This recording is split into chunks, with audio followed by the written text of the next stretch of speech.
اسلام میں سچائی اور برائی کا تصور۔ اسلام سچائی کو فلاح کا ذریعہ اور برائی کو ہلاکت کا سبب قرار دیتا ہے۔ مسلمانوں کو تاکید کی گئی ہے کہ وہ اپنی زندگی سچائی، دیانتداری اور نیکی کے اصولوں پر گزاریں اور ہر قسم کی برائی سے بچیں۔ قرآن مجید اور احادیث مبارکہ میں سچائی کی اہمیت پر بہت زور دیا گیا ہے، جبکہ برائیوں سے بچنے اور ان سے دور رہنے کی تاکید کی گئی ہے۔ سچ بولنا اللہ عز و جل کی صفات میں شامل ہے اور سچائی اختیار کرنا مومن کے ایمان کی علامت ہے۔ قرآن میں ارشاد پاک ہے، قرآن میں ارشاد ہوتا ہے، اے ایمان والو اللہ سے ڈرو اور سچوں کے ساتھ ہو جاؤ۔ سورۃ التوبہ آیت نمبر 119۔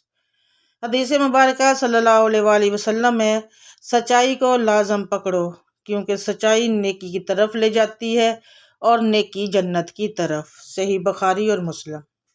پیغمبر خدا نبی رسالت مآب صلی اللہ علیہ وآلہ وسلم نے جھوٹ کو منافق کی علامت قرار دیا ہے۔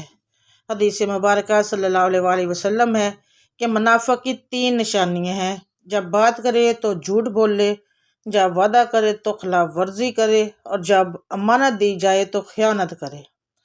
اسلام کے مطابق شیطان نفس انسانی کو برائی کی طرف مائل کرتا ہے، جبکہ اللہ جل جلالہ نے انسان کو نیکی اور بدی کی تمیز عطا کی ہے۔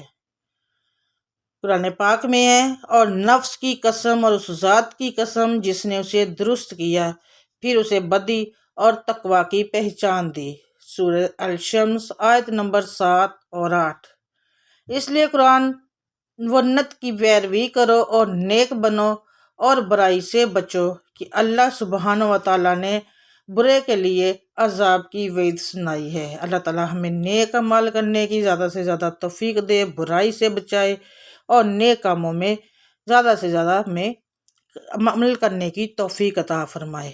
آمین ثم آمین یا رب العالمین۔